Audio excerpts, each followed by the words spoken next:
안녕하십니까. 초이수물리 이야기 시간입니다. 자, 오늘도 굴절률에 관한 도전 문제가 제시가 됐네요. 그런데 이번에는 프리즘을 통과한 백광이 각각의 빛깔로 그렇게 나누어진 현상, 분산이라고 합니다. 분광됐다고 합니다. 그럴 때 다음 그 분광된 각 빛 중에서 가장 굴절률이 큰 것은 말 그대로 가장 많이 진행 방향이 꺾인 것. 예, 딱 보니까 파란 빛이죠. 정답 4번입니다. 빛의 종류에 따라서도 굴절률이 다르다 말이야. 즉 물질에 따라서도 굴절률이 다르고 빛의 종류에 따라서도 굴절률이 다른데 보니까 파란빛 쪽이 가장 굴절이 크게 됐네요. 그죠? 원래 이 진행 방향에 대해서 많이 꺾였다. 굴절률의 본질적인 의미를 이해하면 되고, 이제 이 유리 속에서 프리즘이 유리 조각으로 되어 있는 삼각형 막대 형태죠. 초등학교 때부터 다 봤던 거죠. 그죠? 그래서 파란 빛의 속도가 이 프리즘 속에서 가장 늦게 나왔다라는 속도의 차이, 그죠? 속도가 느리다라는 이야기. 역시 지난 시간에 연관해서 딱 알아주셔야 하는데, 저렇게 빛이 여러 가지 빛깔이 혼합된 것이 백광이고, 하얗게 빛나는 백광이고, 그 백광이 투명한 물질에 의해서 이렇게 굴절률의 차이에 의해서 이렇게 나누어진 분산된 대표적인 예가 여기 있는 무지개 아니겠습니까? 네. 이 아름다운 자연의 모습 중에 역시 대표적으로 꼽는 게, 각 빛깔별로 이렇게 참 아름다운 무지개, 우리 동심을 자극하고, 누가 봐도 정말 자연 현상 중에 가장 아름다운 현상. 예. 그러나 그것은 간단한, 바로 분산 현상이다. 굴절률 차이에 의한 것이다. 이렇게 된 겁니다. 자, 이게 무지개도 이와 같은 투명한 물방울이, 그러니까 무지개를 우리 언제 볼 수 있어요? 여러분들 초등학교적 상식이죠. 비가 온 후, 비가 이제 개었고, 그리고 이제 비갠 하늘 공중에는 자그마한, 눈에 보이지 않을 정도로 자그마한 물방울이 수없이 떠 있는 거예요. 그래서 그 태양빛이 아직 지지 않은 저녁 무렵이라든가 오후, 저녁 또는 오전, 한낮에는 거의 볼 수가 없어요. 그죠? 하늘이 이렇게 태양이 꼭대기에 있을 때는. 그러나 이제 양 사이드에서 빛이 비춰질 그 오전, 오후 무렵 해를 등지고 서서, 그죠? 해를 등지고 설 때 보이는 바로 빛이다. 이 말입니다. 자, 하늘에 떠있는 물방울도 투명한 물방울, 둥그런 물방울이 그렇게 떠있는 거예요. 아주 작아요. 너무 미세하지만 물방울이 떠있어. 이제 백광이 이렇게 들어왔다가 이제 빨간 빛과 그다음에 노란 빛이 이렇게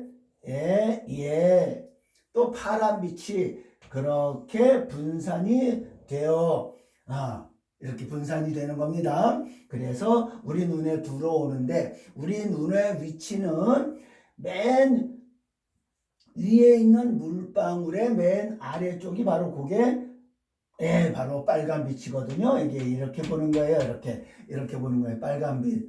그리고 이제 요 방울 또 밑에 의한 굴절 현상이 요 노란 빛이 그 다음에 들어오는 거고, 그렇게 그 다음에 요 파란 빛이 그 밑에 있는 또 물방울에 의해서 고각도로 그렇게 들어왔을 때 우리는 바로 빨강, 위가 빨강서부터 아래가 파란 빛에, 원래는 빛을, 이 무지개를 높은 곳에서 보면 둥그렇게 보이는 거예요. 그런데 이제 우리는 지면에 있으니까 거의 방원 형태로 보고 있을 뿐입니다.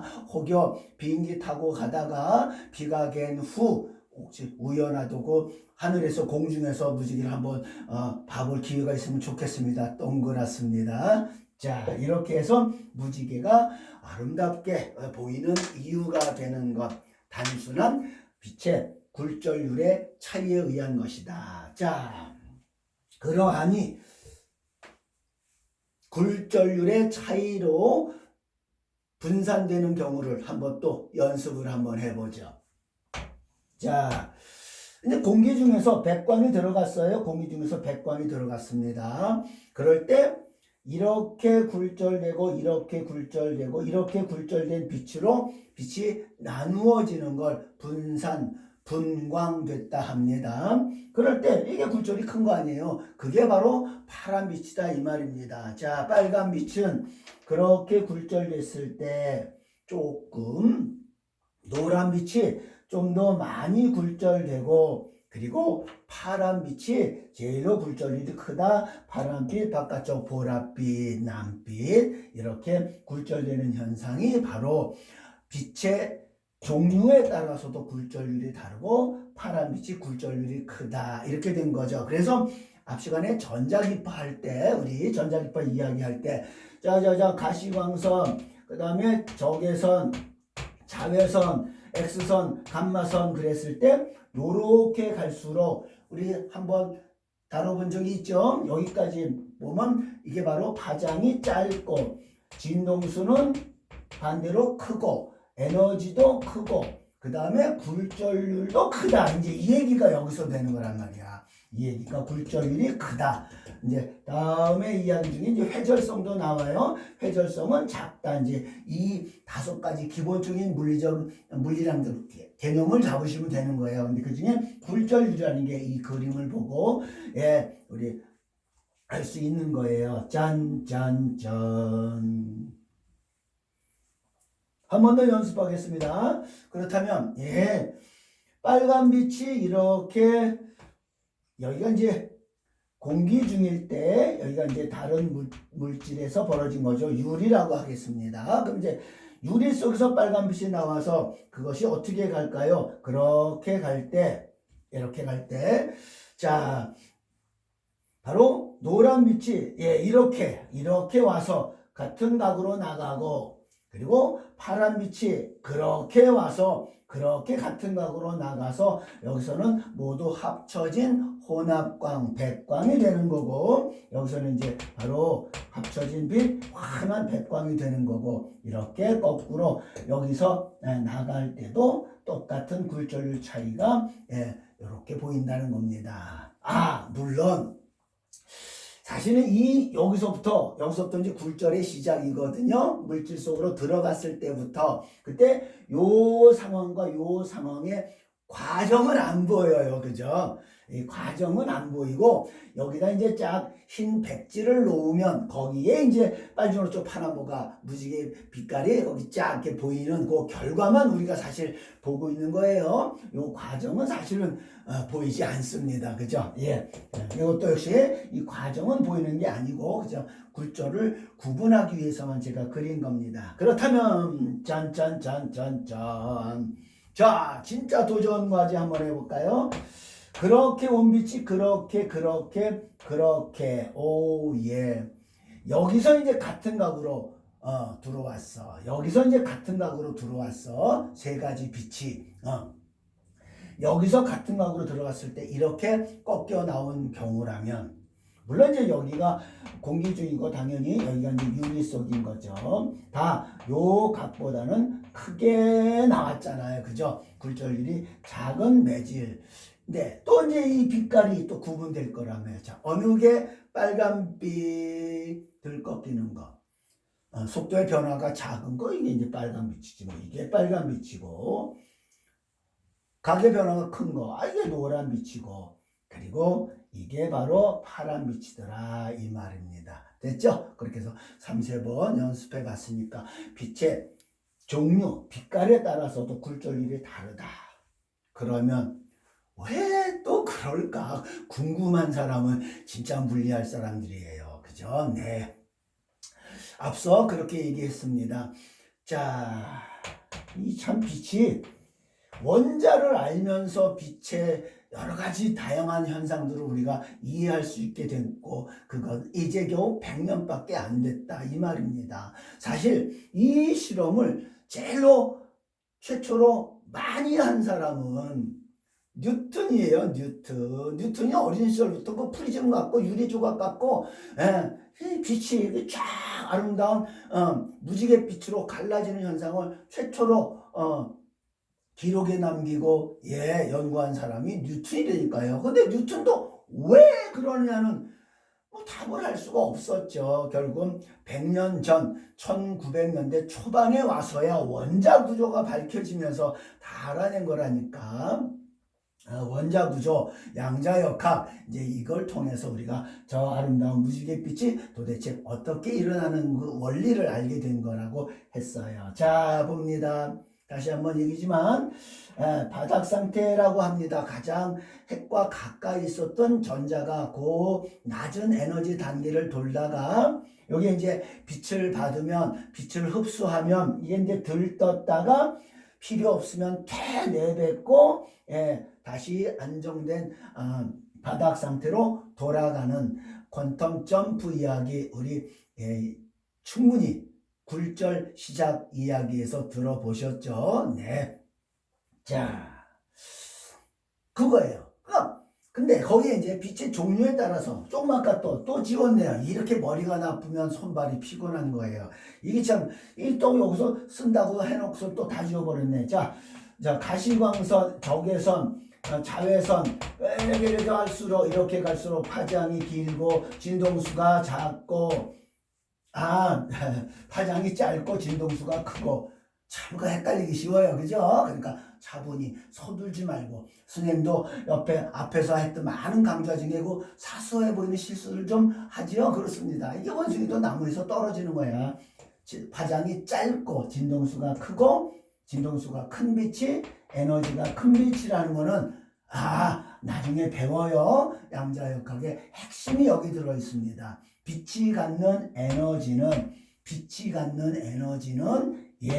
이렇게 표현돼요.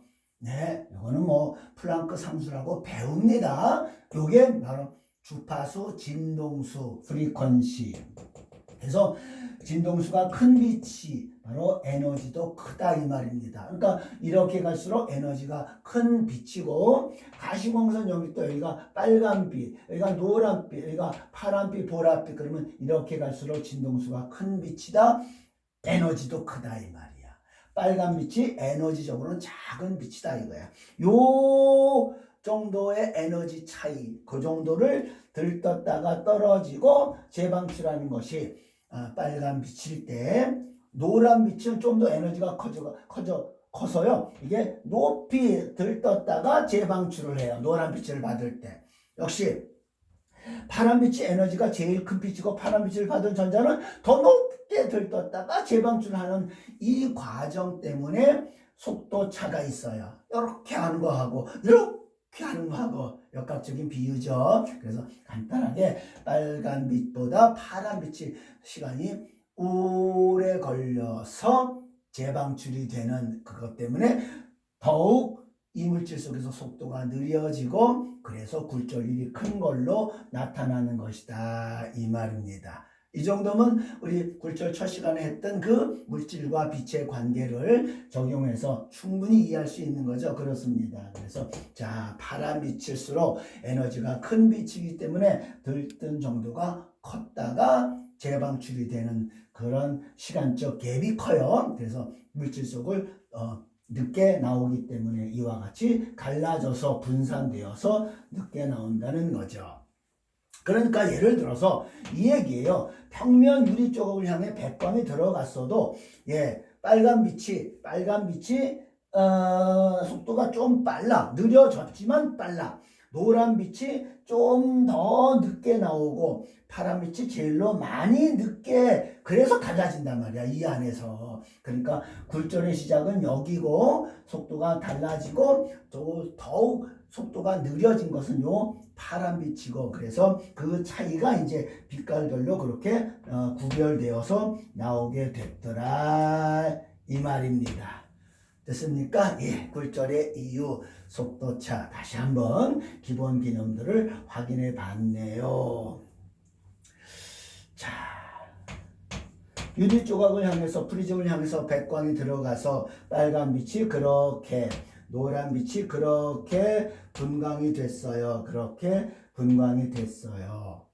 이게 태양빛을 한 줄기를 그렇게 슬릿을 통해서 이제 쫙 비췄더니 이렇게 나누어져서 분산돼서 여기는 빨간빛, 빨주, 잘 안 보이네요. 노초, 파남보 이제 이렇게 쫙 종이에 하얀 종이에 이제 딱 무지개 빛이 보이는데 이게 이제 태양에서 온 거니까 태양빛 받으면 좀 뜨뜻하잖아. 그러니까 이제 여기다가 온도계를 놔봤어요. 온도계를 놔봤어요. 온도계를 놔본 사람이 있어. 이 무지개 빛에다가 온도계를 놔봤어. 그때 이제 각각 온도가 높아지는데, 빛 에너지니까 높아지는데, 여기 빨간빛 바깥쪽에 아무것도 오지 않는, 빛이 오지 않는 이 영역에도 온도계를 우연히 놔봤는데 온도가 높아지는 거야. 똑같이. 그래서 발견된 게 바로 빨간빛 바깥쪽에 있는 적외선이라는 빛이 또 존재하는구나. 파장이 길고. 네, 그 발견을 허셜이라는 독일의 나중에 이제 영국에서 죽습니다.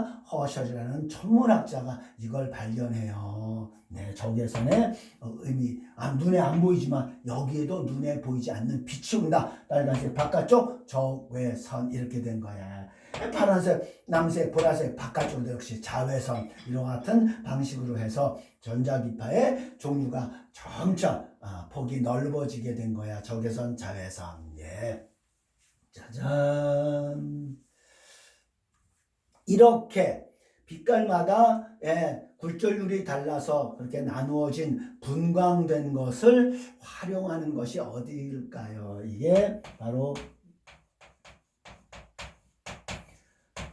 물리학의 아주 중요한 파트 중에 하나가 분광학이라는 학문이 물리학 이 내부에서 지대한 공헌을 한 겁니다. 이 분광학 간단한 내용 같아도 그래서 앞서 전자기파 이야기할 때 했던 게 바로 그 빨간 빛은 온도가 한 600도 이상 되어야만 빨간 빛이 나오기 시작한다. 그전에는 열선인 적외선만 눈에 보이지 않는 게 나온다 했잖아요. 온도가 높은 것일수록 높은 에너지를 갖는 거고, 그래서 빨간색, 파남보 7가지 빛깔이 모두 다 한꺼번에 나오는 온도는 섭씨 2000도 이상은 되어야 백광이 만들어진다 이 말입니다. 그리고 그것보다 더 온도가 높아지면 이제 또다시 눈에 보이지 않는 자외선 하고 나온다는 거예요. 네. 그러니까 이 분광학이라는 학문이 20세기 초, 19세기 말, 20세기 초 물리학의 혁명을 일으키게 된 계기가 되는 분야예요. 아니 1000도, 2000도도 하는 그 높은 온도를 어떻게 측정한 게 아니에요. 온도계 없어요. 그런 온도계. 우리가 보통 체온계 거의 한 0도에서 100도 뭐 그 정도 사이 체온계 그죠? 또 뭐 수은 온도계가 조금 온도가 좀 범위가 좀 넓으나 수백도 수천도 잴 수 있는 직접적인 온도계가 없을 때. 근데 철은 1400도, 1500도에서 녹는다고 그랬잖아요. 자, 19세기 말, 20세기 초반에 그 질 좋은 철강을 만드는 제철 사업이 유럽에서 산업혁명의 주도권을 쥐고 있었어요. 강력한 철을 만들어서 대포도 만들고 군함도 만들고 탱크도 만들고 이제 그러려고 할 때 질 좋은 철을 만들기 위해서는 그 온도를 정확하게 측정해야 되는데 그 측정할 수 있는 방법은 다른 게 없었어요. 바로 얘는 빛깔을 보고야 알 수 있는 거야. 근데 맨눈으로 보면 오차가 클 수밖에 없잖아요. 그래서 이제 이렇게 빛을 프리즘이 조합된 그런 분광기를 통해서 어떤 빛깔이 나오느냐 했을 때 파란 빛깔이 나오기 시작하면 벌써 2000도가 넘어간다는 이야기고 초록빛이 나오면 약 한 3,400도 정도 이른다는 것이고 이런 거예요.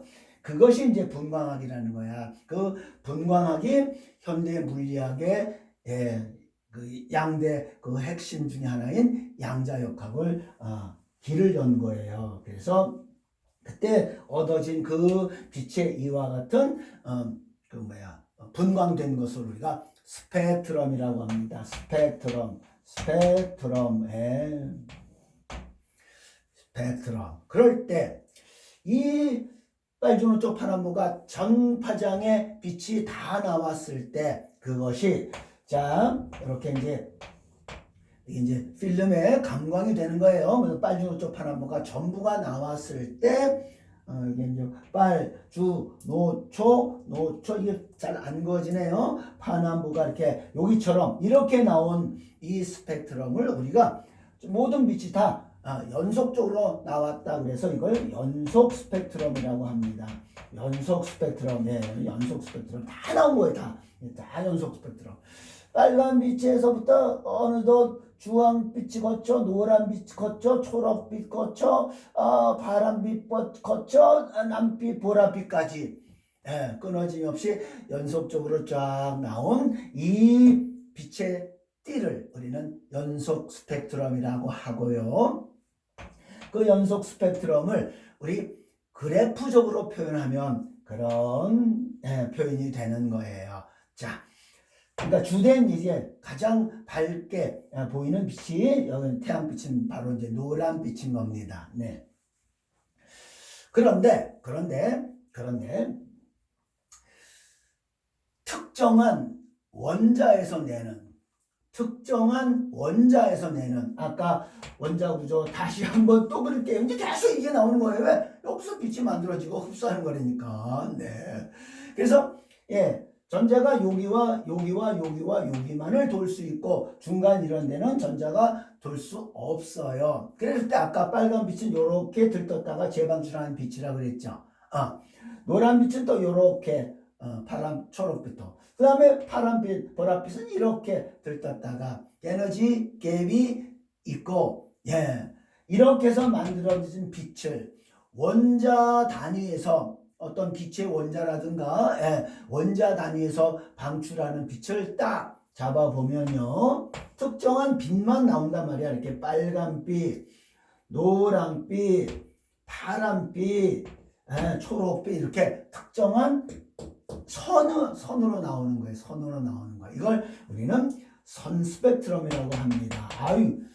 물리 문제였어요. 수능 물리 문제. 그래서 이런 스펙트럼에 비해서 연속적으로 나왔을 때 이렇게 띄엄띄엄한 선으로 받아본 스펙트럼을 우리가 선 스펙트럼이라고 하고 그것의 그래프적 표현은 짠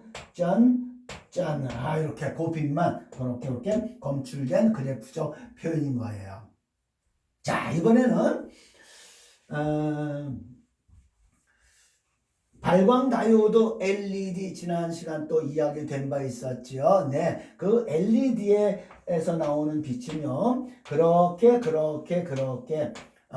레드, 그린 그리고 블루가 일부분씩 약간씩 이렇게 겹쳐져서 그러니까 뚜렷하게 아까 선 스펙트럼 착착착 이렇게 선형을 갖지 못하고 하나의 물이지요. 띠 모양으로 이루어진 이렇게 약간의 이렇게 띠 모양으로 이루어진 스펙트럼도 있어요. 네, 띠 스펙트럼이라고 합니다만은 어쨌든 간에 그런 스펙트럼이 또 구분되고요. 자, 이번에는 아까 그 빨간 빛이 이렇게 있었어요. 빨간 빛이 쫙 있었고 노란빛도 있었고 연속 스펙트럼. 연속 스펙트럼. 이렇게 있었는데 그 중에 요 빨간 빛만 딱 흡수한 경우 그 백광이 들어가서 요게 어떤 기체의 원자가 냉각된 상태에서 요 빨간 선 스펙트럼 그 선만 싹 빠져서 여기가 까맣게 나오는 이런 것을 우리는 흡수 스펙트럼이라 한다. 흡수 스펙트럼. 그 빛만 이제 빠지고 안 나온 거야. 그랬을 때 그것은 바로 아까 그 연속 스펙트럼에서 그 부분만 빠져서 안 나오고 그 부분만 빠져서 안 나오고 그 부분만 빠져서 안 나오는 이와 같은 것이 바로 흡수된 스펙트럼의 그래프적 표현이다. 수능 문제에 있었기 때문에 제가 한번 자세하게 설명을 해봤습니다. 수고하셨습니다.